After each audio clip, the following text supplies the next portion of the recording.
Hey, welcome everybody to the Resilient Living Podcast. My name is Ryan Steva. I'm here with my friend and co-host, Jared Wilson. Howdy. So today we're going to be hitting on the second principle of David Holmgren's principles of permaculture. And this one is called catch and store energy. So there's a ton to unpack in those three simple words. I know, right? Yeah, I could say four, but I'm not counting and. No, that doesn't count. For those who want to be really technical about it, right? That's just being pedantic. That's right. So, Jared, I put down that free energy would be an absolute disaster. And we haven't talked about this at all. So, do you have any idea what I'm getting at with that? I was wondering about that. My assumption is that it would crash the market. That was my assumption. Sure. It's actually not that. Okay. So, here's why. And so the entire podcast today is essentially going to be on energy, how you catch it, how you store it, how you transfer it from one state to another, things like that. We'll talk about kind of the fun side of, the deep dive geek stuff along with the really practical homestead permaculture stuff. But the reason why I said that free energy would be a disaster is that if we had free energy right now, what we do is we'd mine harder. We do the things that are destroying even faster, right? The irony of that, because we can power the equipment that indefinitely and just go. Sure. Yep. To me, it's the identical idea of somebody who is, has a poverty mindset, doesn't understand economics, doesn't understand proper money management, winning the lottery. Yeah. Oh yeah. And they always end up destitute and or in jail. So right. And I think that the way that we're currently running our economics, this idea that it always needs to grow, it always needs to be bigger, always needs to be better, that's actually, if we had free energy, if somebody came up with figured out 0 point energy and right, whatever else that you see people opining about on YouTube, cold fusion and all that. All that. If we actually had it, we would just destroy ourselves faster. I personally believe. I think it would. I think Star Trek has done a disservice in creating this idealized utopian version of like, oh, if we have it all, then we can all pursue all of these wonderful ends. And humans suck. We wouldn't do that. We would just go to war and we would destroy each other even more efficiently. Yeah, exactly. And it would be about who can harness that energy the most efficiently, the fastest to destroy somebody else. Sure. And take their stuff or something along those lines. Unfortunately. I was listening to it was the most recent Joe Rogan and Elon Musk podcast. Oh, yeah. And I'm not necessarily a huge fan of either of those people, but it's always interesting. Especially Musk. It's interesting. And one of the things that they were both basically talking about, and I thought was a asinine idea, was that this new AI and robotics revolution has the potential to bring about essentially this universal high income is what they called it. Right. And I'm like, no, because there's always a bottom level, and there's always this, to think that everybody is going to have a high income and this is all of a sudden going to be good. It's the same idea as free energy. You're just going to see the mining of things, the destroying of things faster, and people without work and purpose getting some huge amount of financial input is not going to be a benefit to society. No, there's no net gain there. Yeah. So anyways, that's kind of my first take is we need to figure out how to manage the energy that we're using before we have this abundant energy. And part of having an abundant energy is about figuring out how to manage it. And just like thinking about finances and understanding that if we manage our finances really well and we keep an appropriate income, we can actually get to a point where that money starts making money for itself. Yep. We can do the same thing. Always stewardship. It always comes back to stewardship, whether we're talking about our own physical bodies, our households, our nation. It doesn't matter. It's all stewardship. Yep. Yeah. And so the three words that, are really part of the title here, the catch, store, energy. Mm, I want to dig those apart with you a little bit. okay, cool. So let's start with energy. Like, what do you think of when you think of energy, or how does that manifest in your day to day life? Well, energy is in everything. I mean, like, if there isn't a differential, then there isn't movement, there isn't action, there isn't anything. So energy is kind of the best way to sum up, I guess, that idea of it's a difference in potential. Yeah, absolutely. It's a difference in potential. That's the kind of kinetic energy, which to me is what you're trying to catch, Yeah. right? You're trying to catch that differential, and Hmm. and then store is the potential. You're trying to put that differential into a state where it's stored over time as Yeah. potential. Where you can reutilize it or whatever. So yeah, whether that's heat or electricity or pressure or whatever. Yeah, you want to be able to hold on to it, because couching, it's one thing, and it's useful in that moment, but really what's beneficial is being able to use it in the future when you don't have it. Exactly. Yeah, and it's interesting to me that, the ultimate source of energy is the sun. Yep, Practically speaking, we're all all solar powered. energy, yeah, everything, the entire earth, everything we know and exists is powered by solar nuclear fusion. Yep, it is, And absolutely is. and so everything is essentially down, like all the other forms of energy are downstream from that form of energy. Yeah, I mean, like, so your plants, by photosynthesis, they absorb all this energy, they convert, other nutrients into this product, and then your cow comes along and eats said product. Now that energy is still that energy. It didn't go away. It may have changed from the plant into proteins within the cow's structure, but it's still that same energy that was solar at one point. And then we eat Right. it, and it does the same thing with us. Yeah, and generally speaking, the lowest form of energy is heat energy. It's the hardest to convert back up that Right. scale. Yeah. Right. So you start at solar energy and you basically get down to heat energy. But heat energy, it can be hard to make still. Oh At yeah. least at least in the way that we need it. So the less that we need to make heat energy or make heat, the better. So Hmm. setting ourselves up in such a way that we can minimize the amount of energy transfer. The energy Oh transfer yes. is really where the entropy kicks in, and you lose that energy through entropy, whether that's heat or some other lower form of energy being dissipated. Yeah, well, and we can take the same thing principles and apply it, like you said, to finance. It's our overhead. Like, if you have an income stream of $1,000 a month, but you have all of these outgoing costs that eat up bits and pieces of that all throughout that month, then your income is reduced. Well, same thing with energy. If you pay a bunch of money or have a bunch of resources going into heating or cooling your house, but then all of that hot or cold air is just leaking out through bad seals or low E, or not low E, high E, I guess, windows or whatever. Why would you do that? Like, you'd want to be back to stewardship. You want to be, a good steward of the resources that you have. Yeah. I mean, let's think about heat. There's a whole bunch of ways to think of this as far as efficiency. So heating a space or heating yourself.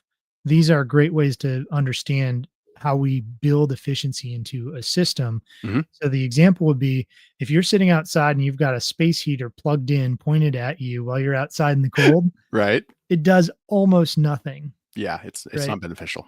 Yeah, it uses a ton of energy, it's very expensive, it's very inefficient, and it does very little, and that heat is just dissipated into something else where it's useless to you. Yep. Um, Take that down a notch, maybe we put, some, just a surround so wind can't blow past us, air doesn't move. You've increased it a little bit. Hmm. Now maybe put insulation in that, you've increased it a little bit more. Right. Now maybe use a more efficient fuel source like propane or some other fuel like stored energy in something else. You've increased it more. Absolutely. Um, Take that down, we can actually just heat our bodies instead of heating the air around us That, to yes. keep warm. Yes. And Paul, I'll remember his name later.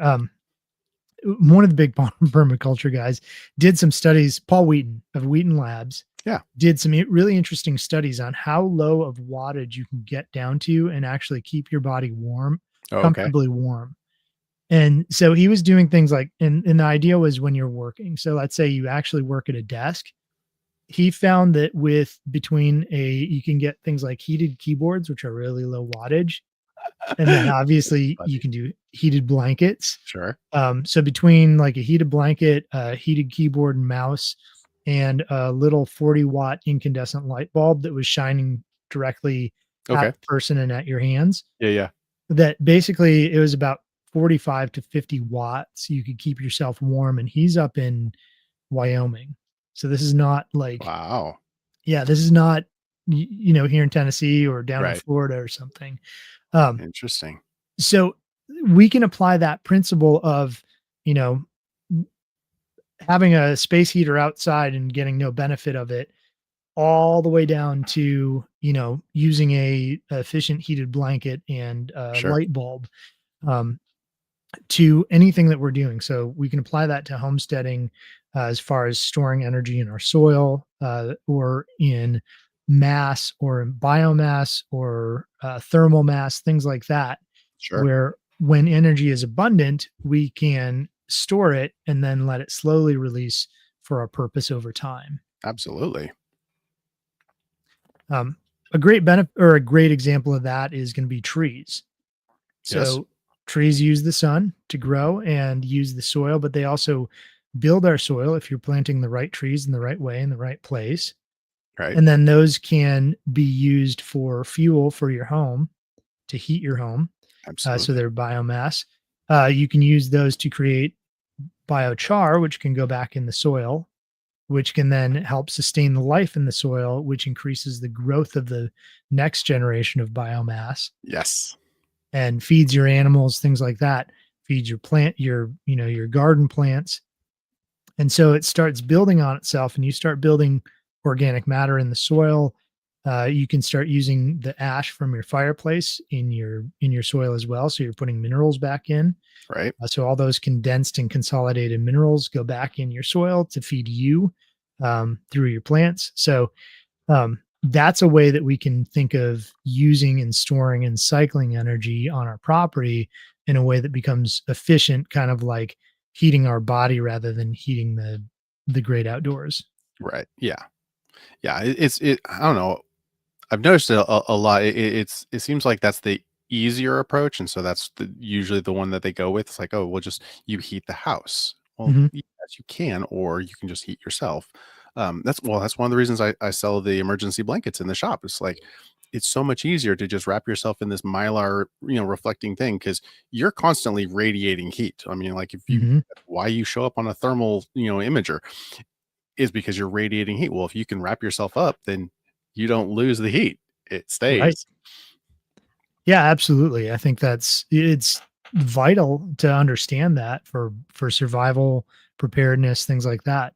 Mhm. Um, so when we're always talking about being more resilient. And so when we think about heat and we think about keeping ourselves warm in extreme situations, if we understand that heating ourselves rather than heating the air is dramatically more efficient. Air is Um, such a horrible, way of conveying energy. It's yeah, suboptimal. yes, absolutely. Well, because I just had to double check myself. So the Earth is exposed to 3.4 watts per square foot. Like that's a lot of energy that we Hmm. have access to all the time. Yeah. I mean, it's like when people first start doing rain catchment systems, and they're just flummoxed by the volume of water that they're able to capture. I'm like, yeah, that hits all the time. Sun's even better. Yep. Yeah. And water is another place that we can talk about Yeah, storage, right? heck yeah, And conservation of energy. So, yeah, the volume of water that a roof can put off, you actually have to be careful not to restrain its flow too much, right. or else you'll be overflowing your gutters or getting Uh them huh. ripped off your house. 'Cause Um, water's heavy. yeah. But one of the things that I specifically tell people to do when they're setting up a rainwater catchment system is to put the catchment or the diverter as high as possible. Oh, yeah, right? Yep. And the reason for that is then you can put it in a pipe and you've got gravity. So you're using that potential energy of the height of the water. Now you can push that water somewhere else rather than it just going into a container at the bottom of the downspout. Yeah, and then you have, like, a foot of head pressure versus, 6 feet. Right. Yeah, exactly. And that means you can collect more water. You can put it somewhere that's maybe more useful to you. Mhm. It's just better overall. Whereas if you look at one of the pictures that those downspout diverters come with or the Right. installation instructions, the diverter's always here and the I barrel's know. like right here. And it's like, what? Like, why would you Why do not that? put it Why up higher? right? Well, I mean, you have to build it appropriately to do that, which Mhm. fair enough, but they can show that. Yeah, so yeah, 1 inch of rain yields zero point 0.6 gallons of rainwater per square foot. That's a ton of water. Like, that Mhm. adds up quick. I mean, you get even a moderate house, what, 1,200 square foot is a regular, so you're looking at, like, 1,400 square foot of roof. Right. That's a bit of yeah, of Yeah. And especially rain. when you live here in Tennessee. And then you factor yeah, so, Vic out in Arizona, he may not have quite so much, but, here in Tennessee, that adds up real fast. Yeah. Here's an example of what I Yeah. was talking about. You put the diverter right next to this apparently wine barrel, and then you put it Yeah, in the, in the halfway down the rain barrel. Yeah, so That's you only get half the capacity? right. So anyways, it's just one of those things I like to mention. But storing water at height is just another way of storing energy. Mhm. Oh, and that's an old school way of storing energy. I mean, because like, old Mhm. school windmills, that's what they did. They would just whenever the wind blew, they'd chugga, chugga, chugga, and they pump it up, up, up, up as high as they could get it. Yep. Yeah, and I had that in my notes, so I definitely want to kind of work on that or talk a bit about that because before there was electricity, people were pumping water uphill with windmills, and Yep. wind is just it's basically another tier down from your solar radiation. It's an Solar offshoot of, radiation, but yeah. yeah, creates heat, creates movement in the Creates a atmosphere, and then thermal expansion, which results in wind, and yeah. Mhm, mhm.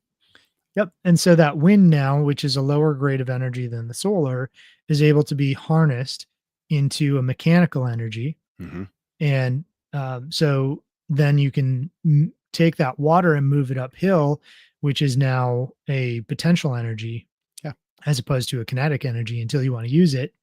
So it's in place so you can use that kinetic yep, energy. so it is an old school battery, Mhm. and That's it was exactly what it is. yeah, and they used, when the wind was blowing, they would capture that energy. Yep. 11 inches, is that what you're getting, Vic? Oof, that is That's a pretty sad. lot less. Yeah. Wow. Yeah, 55 here in Tennessee, that's yeah, that's oof. Yeah. But Well, but and you he gets all 11 inches in one storm, though, right, he has to plan for the flood. maybe 2. Yeah. And it's like if you've ever tried to soak up water with a totally dried out sponge, like a crusty dried out Right? sponge, Yeah. takes a while before it works. Yeah, yeah, so Um, you end up with those well, I've seen those, like, it looks like mud flowing through those, culverts. It's yeah. terrifying, like, it destroys things because you have so much physical mass. Well, okay, so this is part of that where you have that energy. That Mhm, energy of it being water up high, rushing down through these gullies, collecting all of this debris and dislodging everything and just ripping things apart. That's mhm. uncontrolled energy release. Whereas we're trying to like, hey, let's capture this and whether it's through swales or whatever to try to utilize it and slow it Right. down so that it can be useful. Exactly. And so the idea of behind swales that people oftentimes reference is slow spread and soak. Yeah, right. And so you're trying to slow down the water so it stops eroding, trying to spread it out so that it's useful across the landscape instead of just in the valleys. Right. And then you're trying to get it to soak in over that entire area. And so storing water in the soil is one of the biggest ways you can use, we've got the hydrological cycle. Yeah. We learned in what, third, fourth grade, Right. where sun hits the water, it heats it up, and it evaporates, or you have evapotranspiration from trees and plants and things. And those then become clouds, which, eventually drop rain. And we can store that in the soil as as that water's coming down, we can store it higher up. But if we're using things like swales or stone lines or other means, and then also increasing the organic matter in our soil, Yes. now we can actually start rehydrating a landscape, which then refills water tables. And if you were to do it on a large scale, which is actually quite viable, you can Mm-hmm. start refilling aquifers. Yes. Right. So, and quite quickly, actually, there's been some work done, I believe in like the Jordan Valley and some other places as well by people like Jeff Lawton, Mm-hmm. where they've used large scale bulldozers and keyline swaling Yeah. and seen massive change in aquifers and water retention, springs in the desert, Yes. things like Which Ezekiel has and Isaiah talk about. yeah, right, which have massive implications. So I was reading this article this week about the tilt of the earth has actually shifted by 31 inches because the level at which the water is being stored, because there was so much water down low in the aquifers, as Mhm. it gets pumped up, it changes the center of where the earth is, and it's tilted the axis of the earth and the rotation of the earth because there's not as much water down low like there used to be. Oh, I had not heard that, but I did Wild. hear that, that is wild. Uh, one of the giant dams that, or Oh, the the biggest four dam, rivers in China mhm, that it actually explode changed the the, earth. yeah, Wild. Yeah. So yeah, there's like physical reasons for why it's like, and this is back to stewardship. Like, we need to take care of our earth. Like, what we're doing actually has implications here, mhm, good or bad. Like, but going back to what, 4 weeks ago, until we know the system well, we can't really start making modifications to it because we don't know yeah, what the implications are going to be. yeah. You're right. We referenced Chesterton's Fence, which is Yes. I believe a poem, um, by G.K. Chesterton, I think, yep. um, that talks about that very concept, that you shouldn't just go changing something that somebody else did because it's inconvenient to you at the moment, or Right. it seems like it's useless. It's important to understand the purpose before you start monkeying with it. Right. So, the bottom line to these concepts is that we need to find the ways to efficiently convert energy to slow entropy. So, Yeah. realistically, what we're trying to do is slow entropy as much as possible and hold that energy, over as long of a period as we can, spread it out from times of feast to make sure that we have something for those times of that would otherwise be times of famine. Yeah. Well, I mean, that's straight Joseph, and in the Bible, Mhm. it's like, like, hey, there's going to be this time you're going to have plenty. Don't just gorge yourself on it. Hold Right, it. Set it right. aside. You're going to need it. Yeah, and it's like we're building what is effectively a living battery, if we Yeah. understand batteries, right? Right. And really, no battery is going to store something at full capacity. It's always going to drain a little bit over time. Yeah. So whatever we're storing resource wise, we're constantly replenishing that. But as the apex predator and apex steward of the earth, Yes. um, we can actually make that healthier and better over time. We So it's should. like a battery that we can add capacity to year over year Hmm. and have compounding returns from as well. Yeah.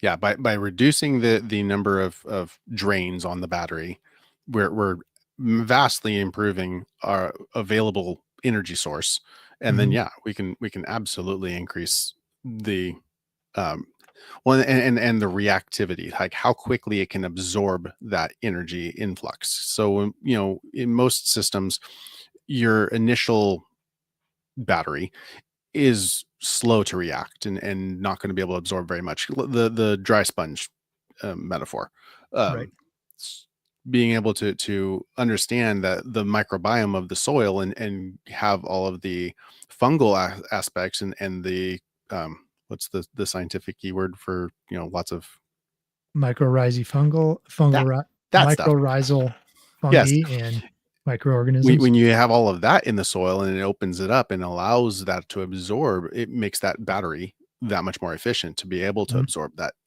And then going back to your return, so now your soil's richer, so your produce is going to be better, and the cycle continues. Yeah. Well, I pulled a quote from Paul Stamets, Stamets, I believe. Okay.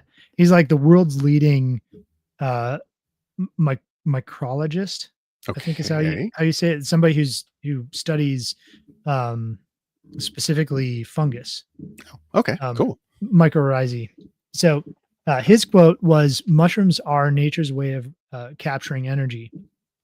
When you grow them, you're storing energy in the soil and creating living systems. He's not wrong. Now, and mushrooms and mycorrhizae will actually reach out and they'll connect one tree to another.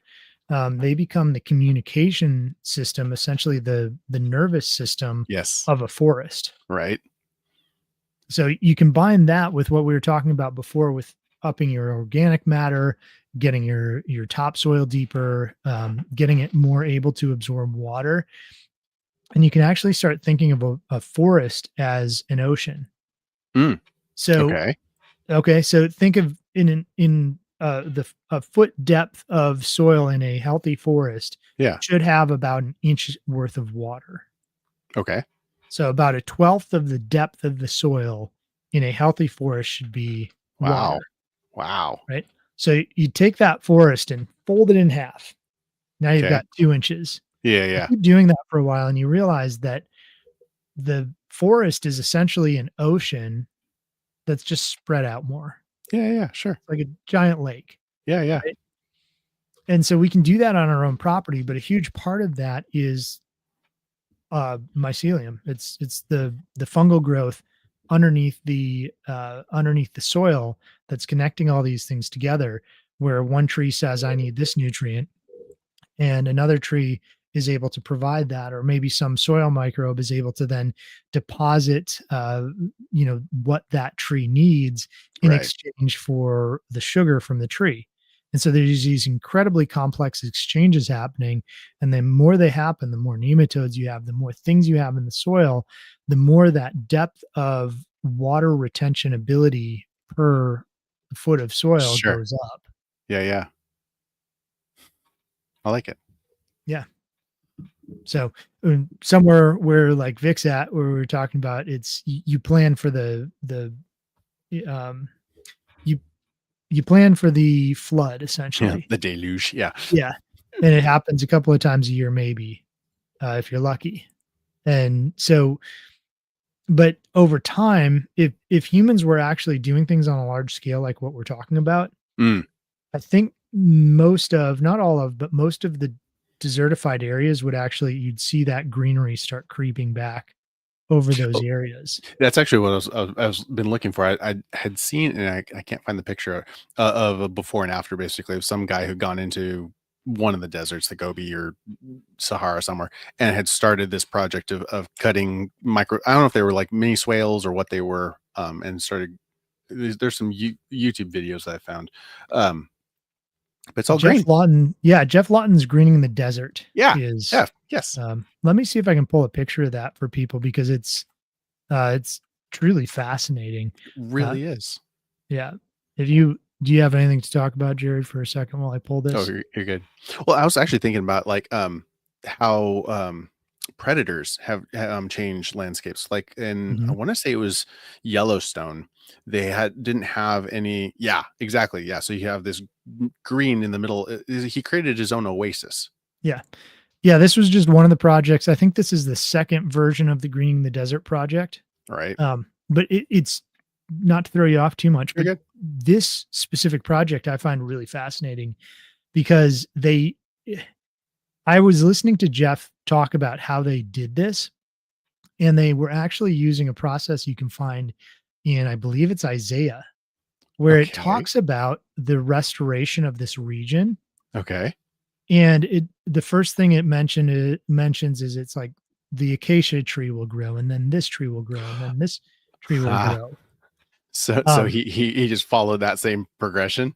yeah, it's literally like the progression given, I believe it's Isaiah, for this region in the end times was that you'd have this progression of these trees that would show up until you had basically fruiting trees, Sure. in which basically, if you watch the documentary of this, they do that, and then they end up. What happens is these trees start, and the mulch and things that they put down start removing the or binding the salt in the soil that's creating a hindrance for the actual fruit producing trees and the Okay. mushrooms and Yeah. the mycelium.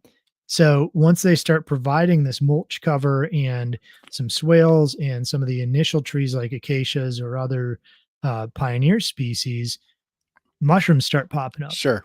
And once mushrooms start popping up, things like fig and date trees start growing. Sure. um, so it's this incredible, beautiful process, that goes on with that. That is wild. Yeah. So what is your take on the whole like no-till gardening? Overall, I'm absolutely for no-till because the soil can do most, like the soil organisms can do most of the work for you. Sure. There are some cases where turning over soil can be useful. Um, I tend to lean towards something like a broad fork if you can, Okay. or So to just disrupting the soil, lifting it and setting it back down? yeah, or just opening it enough that oxygen, water, and organic material can get down in. Okay. And so you might start by putting a layer of compost on top, Yeah. and then you use a broad fork just to open it up for some of that to get down in, and then Sure. water it and things. But what's incredible is so on my property, I started with really compacted, useless red clay. Oh, yeah, right. And I layered that with cardboard, manure, wood chips Okay. is the first part that I started. And within a year, I had, nice black soil about that deep. Nice. Now it's about this deep. Sure. And it slows down as you get deeper. But um really, if you cover the soil and let the earthworms and the nematodes and all the other other things do their work and give them something to feed off of at the top, Right. um, you can do incredible things without tilling. And with more traditional agriculture, you can use things like seed drilling, Mm. which or low till methods, Yeah, right. which reduce that. But really, in my opinion, the big thing is not leaving the ground fallow. Mm. So um, traditional agriculture with cover crops and then roll crimping in the spring and seed drilling of whatever crops you're planting Yeah. will actually, within a couple of years, will make the that soil so much better than it was that you won't even notice that you don't have the chemical inputs that you used to. Nice, nice. Yep. Yeah, it can be actually quite profitable, and there's people doing it very profitably as well. Ooh, So, ooh, yeah. ooh, ooh. So if Vic finds a mushroom growing in his environment, that's presumably a positive sign. How micro or macro would I expect that evidence of a mushroom to reach inches, feet, yards? The mushroom itself, it depends on the mushroom and the type. Okay, Um, fair enough. I would say if it's just by itself, you're looking at feet, probably 3-foot radius. If you see other mushrooms popping up all around, then you've probably got a underground network of if they're the same mushroom and you've got one popping up here and one over here and one way over there, they're probably all connected. Makes sense. Yep. So it can be fairly broad, but just one mushroom is probably um not a huge, not saying it's in a huge area. The other thing for people like Vic or somebody who's starting with really poor soils or really low water or other issues like that, Right. if you start in one area and expand out, now that mycelium from the mushrooms and all the Oh, earthworms and everything else yeah. can has a like a home base, and it can It make can its way spread. out. Yeah, exactly. So rather than trying to, improve your entire property all at once, think about consolidating. And we've talked about this before, but zone one type thinking, where you've got various zones in permaculture, and zone one is going to be your most intensive first area that you focus on. And letting that system grow out from there is going to bring a lot more improvement than trying to improve your entire property all at once.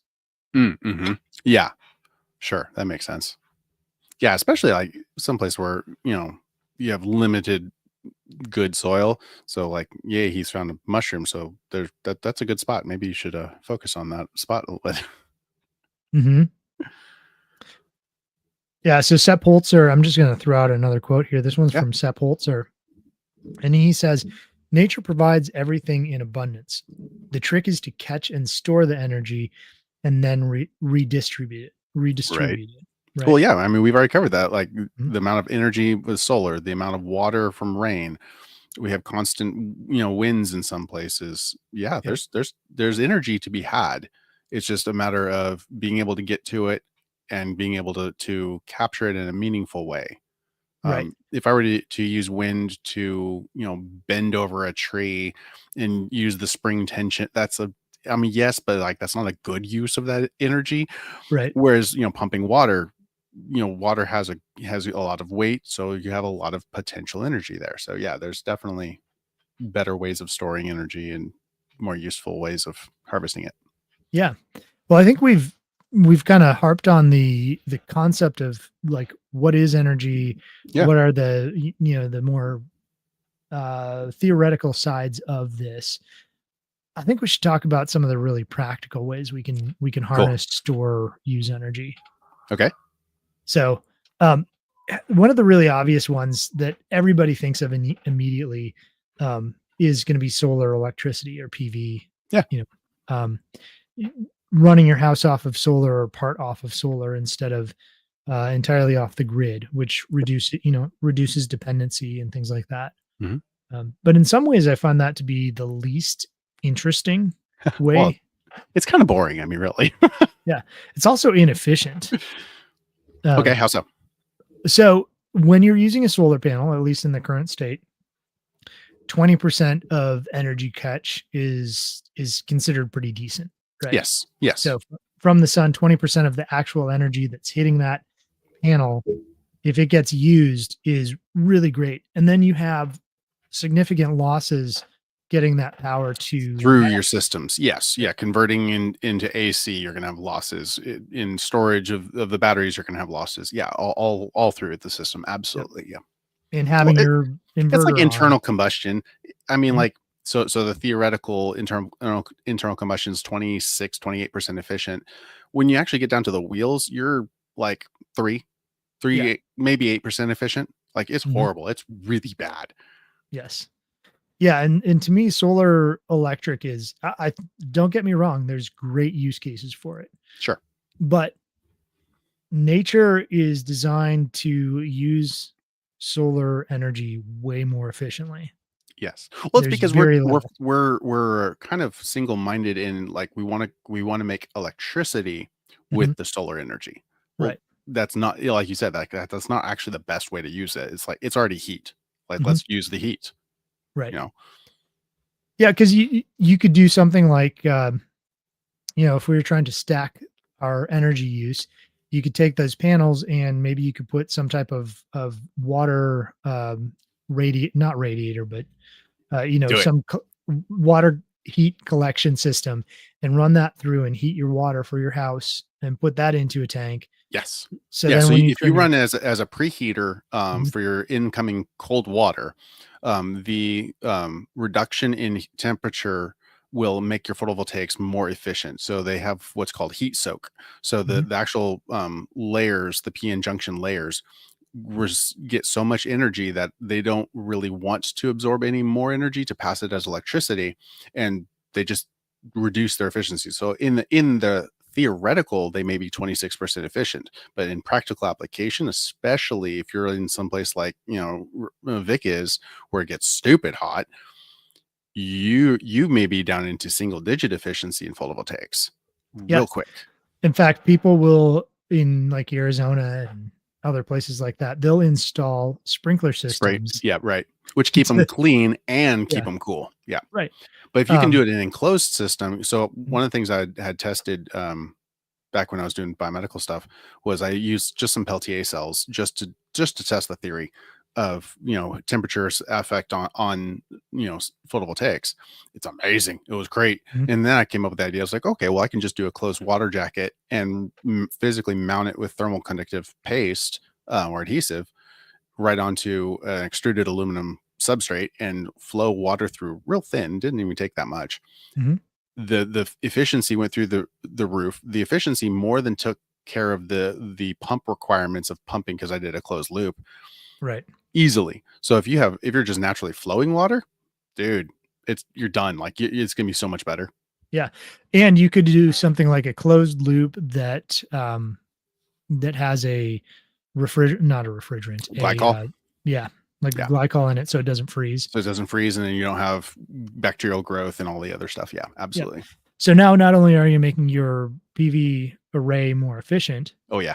you're also using that heat energy that was otherwise getting dissipated. Yep. So you'd Um, run through a plate frame heat exchanger, mhm, run one side on the glycol side, the other side on your cold water inlet, and you've got warmish water at least coming out the other side. right. Hey, and that's actually a really cheap thing. Like a plate, like you could get like a 150 BT, 150,000 BTU plate frame heat exchanger for like cheap. Like they're like 50 Mhm, bucks. Like it's not bad, and you get them on the used market even better. They throw right. them away. Yep. Yeah, so that's just one way of, like, stacking these systems together to reduce the entropy of the energy that we're dealing with, um, rather than letting it escape and being a lot less single-minded about how we approach something. Yeah, sure. Yeah, and looking at it's like how does nature use this is a great way to start. It's Mhm, like not how I want to like contort it and make it, fit my needs, but like, okay, well, how does nature actually like um down in it was Southern California, somebody he dug this cavern basically, and he was growing fruit trees in what was a desert, and in mhm, this like and by shade having some partial shade, and it only got a certain amount of sun during the certain amount of time. He was growing these beautiful massive trees in this like open topped cave that he made in his backyard. mhm. He's just using what was already there and letting it, god do god things. Yeah. No, that's awesome, and, I was just thinking about more ways you could stack, stack efficiency, and one of the things that I did is you know how with attics, intention of attics is sun hits the roof, heats Mhm. up, uh, transfers the type of, you go from radiant heat to convective heat and all that, Yeah, and it's difficult to get it, it reduces the amount of heat that gets it in the creates that house during the summer. thermal barrier. Yeah. Yeah. Well, I've got a rabbit hutch and rabbits are very sensitive to heat. Yes, they are. And so I do have it like insulation under the roof, Okay. but it's not, you don't have that gap where air can push through and pull that Sure. heat, that convective heat out. So what I did is I put a solar panel on top of the roof with a gap. Nice. So now you've got that gap where the convective heat can blow out, but I'm also harnessing the energy that was otherwise causing me a problem for my rabbits. Yes, right? And I'm using that energy then to feed to a couple of computer fans Oh, that then yeah. my rabbits can sit in front So you of have if they airflow. want to. Yeah. Yeah. So, stacking these things or thinking about, in your barn or some other building shed or something that you want to keep cooler, instead of running an air conditioning unit or big fans or something like that, you can actually use your solar panels if you're mounting them on the roof to reduce that heat transfer as well. So, just another way to think about reducing your energy use by reducing how much AC you need. Sure. Yes.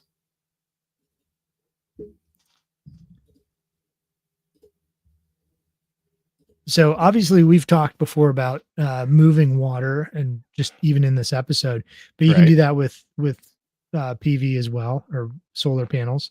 Yeah. So you can do direct solar. You can move water uphill, um, store it in a tank uphill, and have pressure for later when the sun's not shining.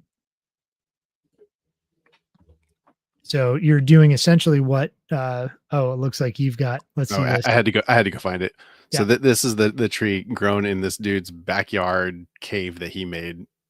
Is in that's pretty cool. Fresno, California, which is not exactly a it's not an inhospitable, but it's not a nice climate to be growing stuff in. So yeah, Yeah, pretty cool.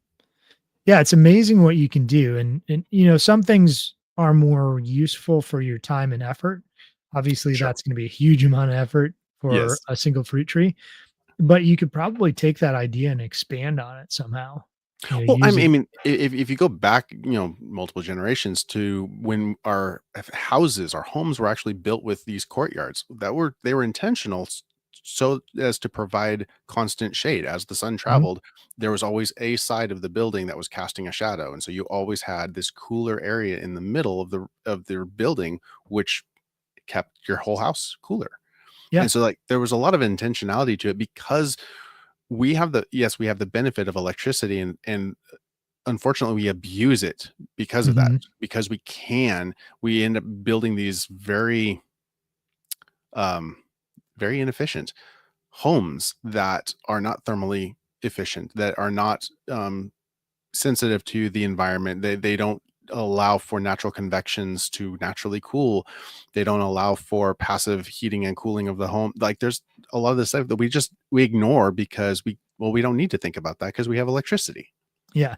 I mean, the simple ideas like a breezeway that used Yeah. to exist in homes, or Yes. Now we close those understanding.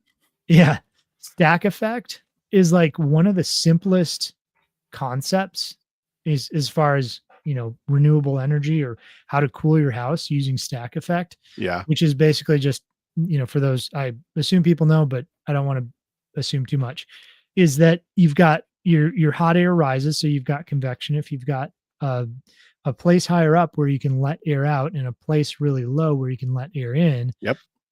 stack effect basically is the hot air goes up, it creates a vacuum, so the Pulls cold in air that gets cooler. pulled in. Mhm. So that can be used to great effect, especially for animals and things as well. Right. Well, Um, and conversely, it can be detrimental because, as mhm. you pointed out, actually, I had one of those silly little, room air conditioners, and because of the positive displacement of that pressure, it was sucking in all of this hot air from around it anywhere else. Basically, it was sucking in all of this hot air. It's like, yeah, I had cool air blowing on me, but the actual room temperature went up. It didn't go down. Yeah, yeah. Those the portable air conditioners that you Yeah. put like one tube out the window. You're So right. there's higher quality ones. They're like six, Yes. 700 bucks that Right. have two tubes, but because they're pushing air out to function, yeah, they're pulling air, they're creating negative pressure. Yeah. It Um, has to come from somewhere, so it you're sucks it right. in. Yep. And that can obviously be an issue too. Like in my house, I've got an older home. It's pretty leaky as far as drafts and things. I've Sure. plugged up a lot of things, but there's some areas where hot air is moving out through the roof in the Yeah. winter, Right. and that sucks in cold air from underneath the house. Sure. So you need to be able to control it to make it useful, or Well, you need right. to design it right. I saw a really cool, semi-subterranean home. It was a, Connex, or no, it was a what's the curved old military ones? I'm Anyway, not sure. one of those ones. Okay. Um, he had spray created the outside and then he buried it. Mhm. But he had intentionally done this, so that there was this tube coming from down low in the front, and then there was an outlet up high at the back, and he had gates on them, and he could open and close them as he needed. And Mhm. via natural convection, it would just, hot air rises, it goes to the top, it goes out through this exhaust, and it sucks in the air. So during certain times of the year, he just opened this or close it, and it kept it going. A Quonset hut. Thank you, Vic. Yes, Quonset hut. Gotcha. Vic's Cool. all over it. Yeah. So to what you were saying before, I've got a quote here from Vandana Shiva that I think was really applicable Okay. to how you're explaining that.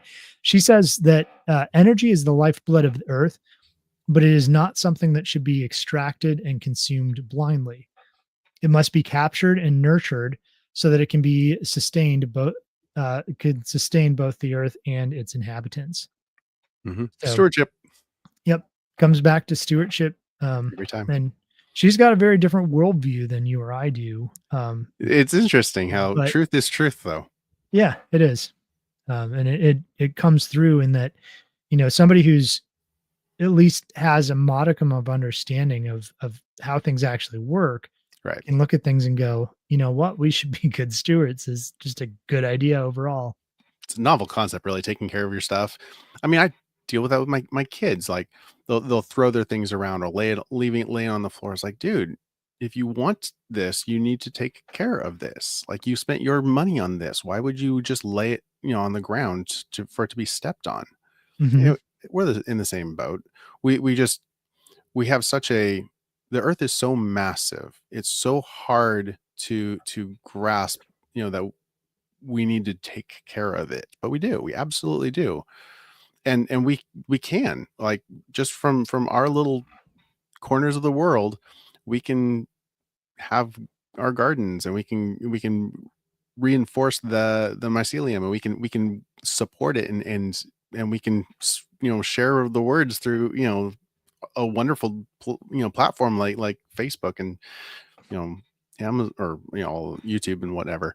Like, we actually get to share this, and that's awesome. Yeah, and we get to, I think back, I was teaching the permaculture, like the intro to permaculture class, Yeah. that I think we met at, Yes. but is a class at the farmer's storehouse, Oh, okay. and Yeah. I Oh, fun. brought with like a container of the compost that my chickens had made, Okay. and somebody comes up to me at the end of the class and they're like, "Could I have that?"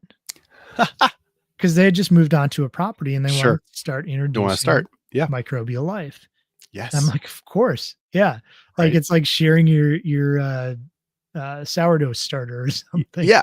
And awesome. Like, Mhm. let's do that. Yeah.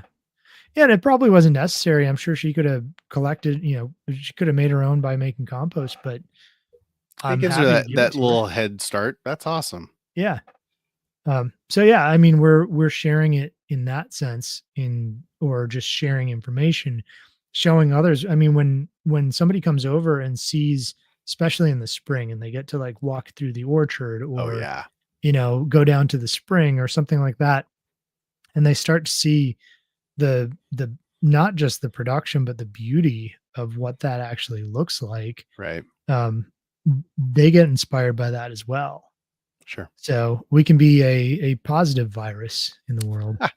Right. We're infecting the world with beauty. So That's right. take it. Yep, absolutely. I think one of the things we have to think about is there's a upfront cost to this. There You know, is. Yes. m- there's Sometimes an it's monetary, sometimes it's time, sometimes it's just sheer effort. mhm, But there's always a cost. And yeah, and we talked about it on the episode. We talked about trade-offs. There's always a cost. yep, It's just, are you willing to put it in? Like, are you willing to either spend the money or the time or the effort? yeah.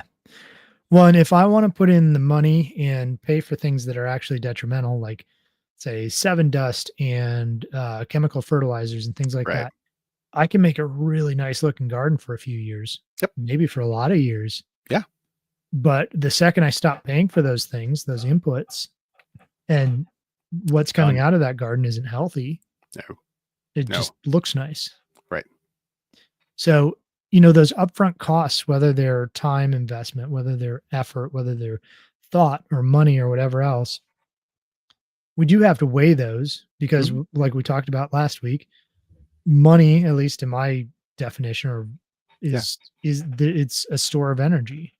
Mhm. And so, if we throw a huge amount of effort at something that could have been done for a lot less, or a slightly less perfect way, we can get a lot more outcome from that or a lot more Yeah. benefit from it. Yeah, and that's where, wisdom comes in, and leaning on your resources, leaning on the community is like, "Hey, I wanna accomplish this. What's the best way to go about that?" Where do I spend the money? Where do I spend the time? Where do I spend the effort? Yeah. And so kind of on those on that line, so Jeff Lawton was the guy who did the Greening the Desert. Yeah. Um, and this is a quote from him. He says, "The biggest mistake in agriculture is to deplete resources. We must store energy in the system so that it regenerates itself with minimal outside inputs." I mean, that's like that could have been financial advice. Like, Mhm. don't spend money on something that's gonna cost you money. Spend money on something that's gonna make you money. Yeah.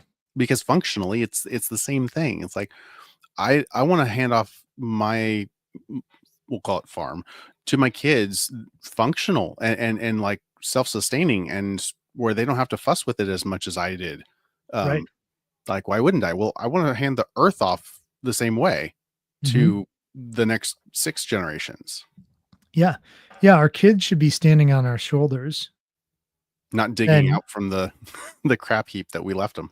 right. And what does Proverbs say? Something like, blessed is the man who leaves an inheritance to his children's children. Yeah, right. Yeah, Something along those lines. I'm probably butchering it, but um, the idea that what we do should actually be a blessing, not just to our kids, but we should be able to think multiple generations ahead and go, because we want to break free from that fourth turning cycle, right. you know, Yeah. of good men make good time or strong men make good times, good Yep. times make Weak weak men men and weak men make bad times, and bad times make, yeah, strong men. strong men. And so if we can break that cycle where our kids are actually standing on our shoulders as a permanent situation where they get to learn the lessons that we had to learn. They were hard fought, and we can teach them, but instill them in them in a way that they don't go, "It's not of value because I didn't learn it through huge amounts of pain." Sure. And so then they can take that next step up Yeah. and Do you think and that's learn more possible? I mean, like, lessons. really, I mean, because that sounds like that is just the strong men making good times. I think it is, but it with caveats, Sure. right? Sure. Like Always. you can't hand your kids a giant inheritance and go, "Here you go. You go. Do what Yeah, you want right? with it." No. Gotta have to But work if you for it. teach them yeah, if you teach them proper stewardship. Well, and to value, it's like it's good to work hard. Mhm, You shouldn't just, wanna be able to sit around and play on the Xbox all day. Like, right. that shouldn't be what you want. Mhm. Yeah, so I think it's a matter of consistently and intentionally instilling things in your children, Sure. spending time with them, building those things, introducing, um, proper stressors at proper times Okay. I like that. intentionally, Yeah, right.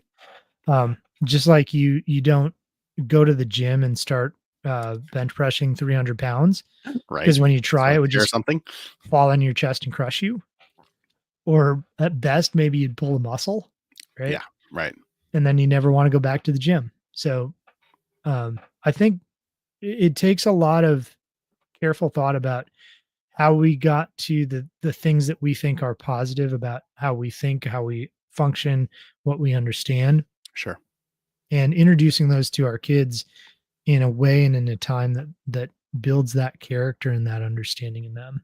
Which is, like, you really have to become a student of your kids to do that because, Mhm. like, I know how I would do that with my son is very, very different than how I would do that with my daughter. Yes. Well, and being observant of ourselves and of human nature Mhm. and taking the Bible for what it says, things like that, to understand, like yeah, something as simple as yelling never it might stop a given situation, but nobody remembers. Like if you yell at a kid, they don't remember what you yelled at them, but they remember not to do the thing for that moment. Right. Yeah. Like, there's and that's appropriate at times. If a kid's gonna run out in traffic and you're like, Yes. "Stop." Yeah, right. We can talk about not running into traffic a little more thoroughly later, Afterwards, yeah, right. right? Yeah, there is purpose in it, Yeah, but they're gonna the lesson is learned quietly. right. Yep.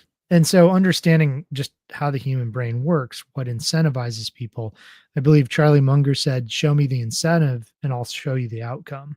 Yeah, exactly. Yes. And so being realistic about what is the actual incentive here?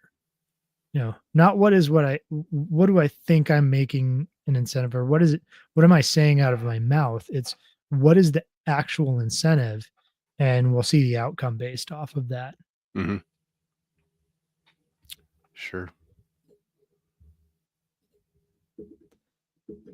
Well, I think we've been at it for about an hour. I think we've Yeah, covered a lot of it. Is there yeah. any So I like was just looking through the notes, seeing if there's anything, other, um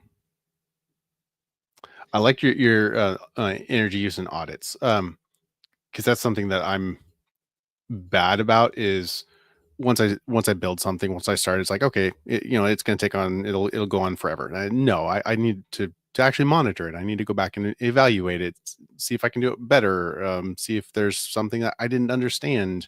Usually that is the case. Um, so doing those audits has really, really been useful, at least in my experience. Yeah. Yeah, I mean, the easy way to think about this is either financial or like house energy Yeah, audit, right? So, right, thinking about, do I have like 10 subscriptions to $15 things that right. every month that, $150 goes out of my bank account and I didn't even notice because, well, it Death just by a does thousand it. cuts. Yeah, Yeah.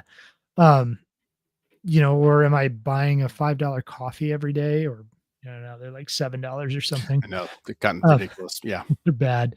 Um, and what is that actually doing to my budget, to my bottom line?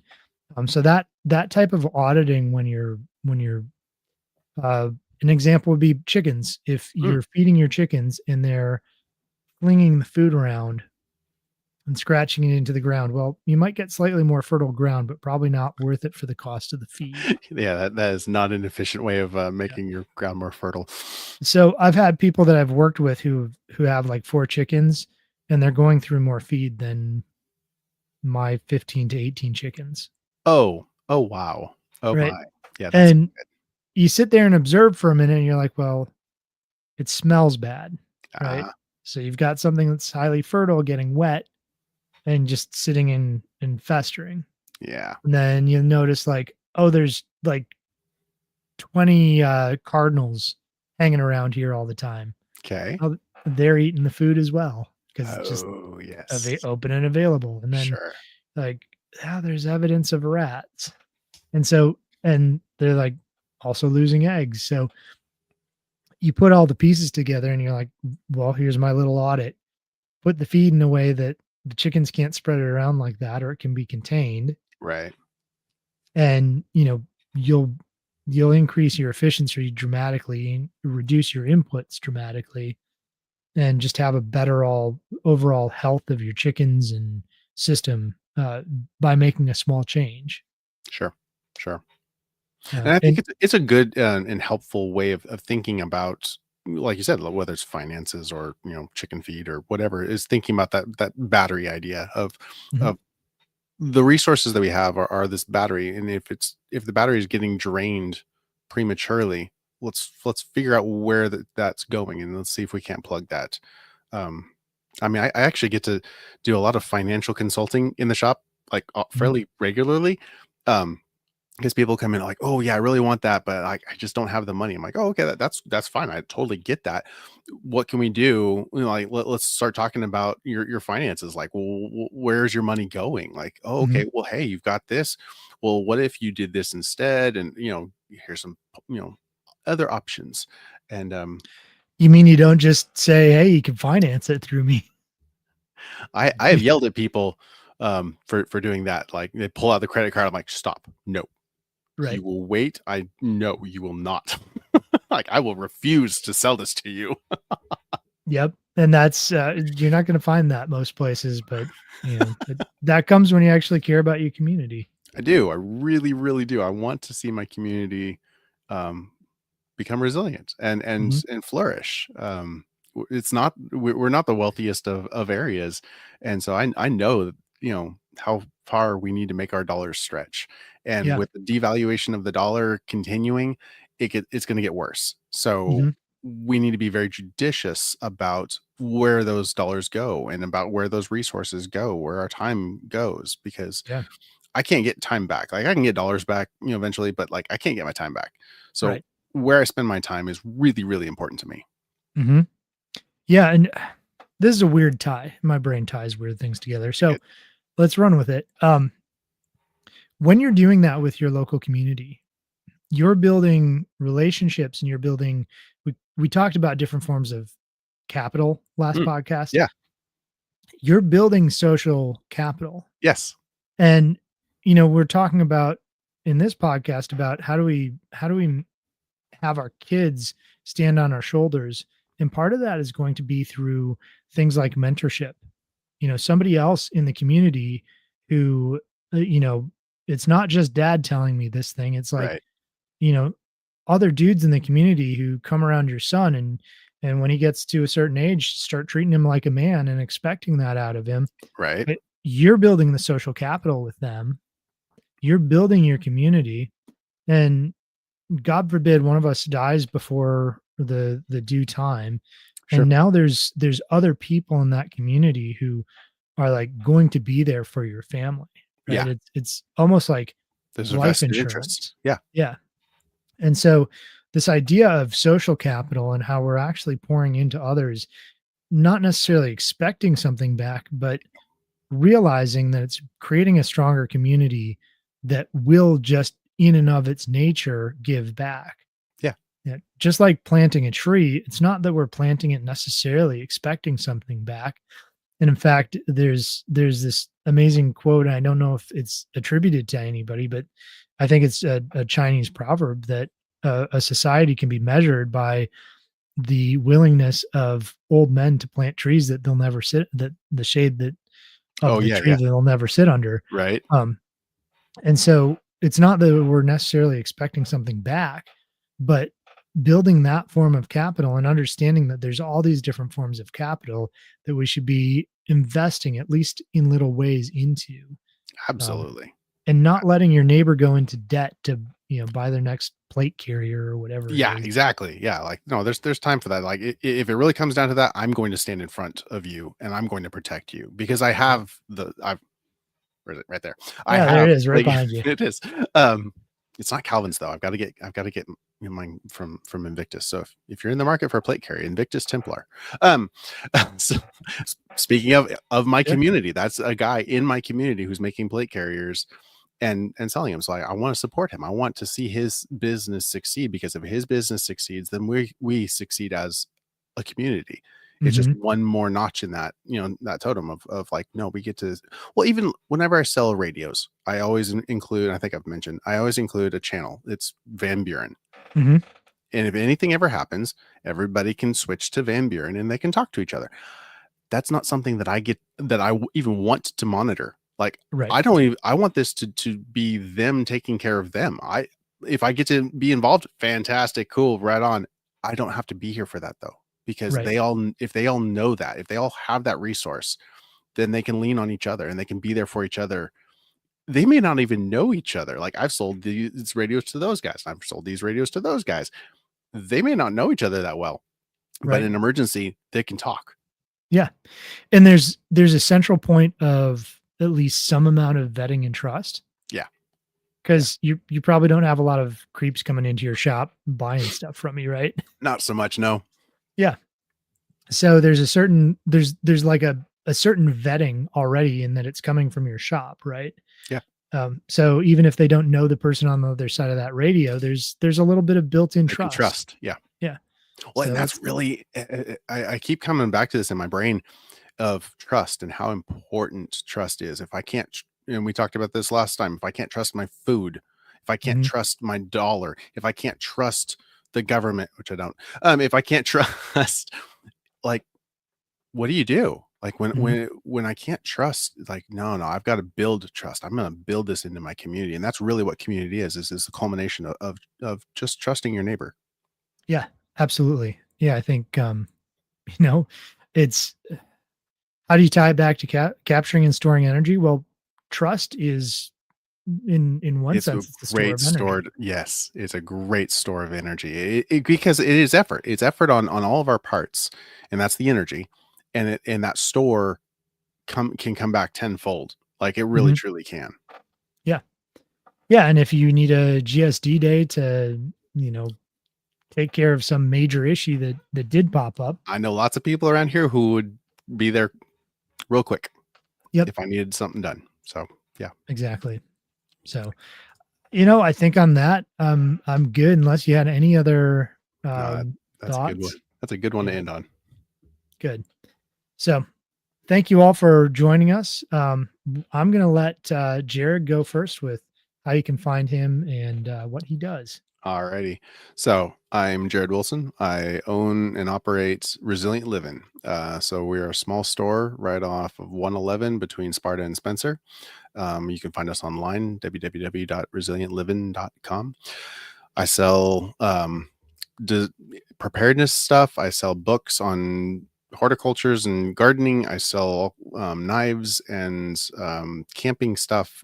Just your, I won't say your generic outdoor stuff because it's not. Like, I'm really intentional and I'm really picky about what I have in the store because I have to be judicious. It's only a 500 square foot shop, so I got to be, and I want good quality stuff for a reasonable cost. And I don't want to sound too sell-y, but it's really important to me that my community can be as resilient as possible and make their dollars go as far as possible. And so that's really kind of been my driving motive force, is finding the best products for the lowest cost out the door. And so we've just switched over. So all pricing that is now tax inclusive. So when you come into the shop, what you see is what you pay. Yeah, that's really nice. I purchased some stuff from you, what, like a week or two ago, Yeah. and he's like, "Nah," I'm pulling out extra bills for taxes, and Nope, it's like, no, that's included, not which is anymore. great. No, I love that. I do that for most people don't know this, but I'm also a home inspector, Yeah. licensed home inspector, but I do that for my home inspections as well. I'm like, I'm there's no hidden cost here. Yeah, It's it's like just this is what it is. Well, because so I worked at a motorcycle shop, and it drove me crazy. They're like, "Oh yeah, this motorcycle is 699.99." mhm, Not out the door. It's not. It's a thousand right, dollars out the door after right. all your fees and all that. It's like, no, I'm done with this. Like, no, we're just gonna tax inclusive. It's just that's what it is. So Yep. Yeah, I bought a car from used car from a dealership, and I'm like, how's it gonna be this expensive? And that was the price tag. I start looking through all the stuff in there. dealer prep and option. Yeah, right. Yeah, one of them was like, we've got some means of finding your they had etched numbers into the glass, No. like really little ones into the glass. Yes. So if your car got stolen, they're like, "Well, we'll have that information on file." And I'm like, I didn't ask for that. I'm not paying I for didn't that. ask for that. If I really want to, I'll take a picture of that, I guess, Yeah, right. and say, that gets me 500 bucks off. Like, what? Anyways, Jared won't do that to you. No, I will not. That resilient living. That's right. Um, all right. So my name's Ryan Steva. I run the homesteadconsultant.com. I help people set up homesteads. I do consultations on site as well as system designs, site designs, things like that. Basically, I just want to help you be more efficient and succeed at homesteading. So that's what I do. I've got my YouTube channel, which may be where you're watching this, which has lots of other do it yourself and informational videos on homesteading, as well as kind of like homestead hacks, stuff like that. So feel free to dig through those videos.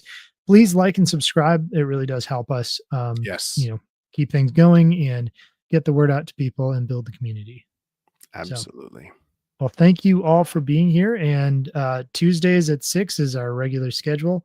So, most likely, if you stop by here again Tuesday at 6, you'll find us talking about some other nerd topic. Most likely. Have a good night, everyone. All right. See ya.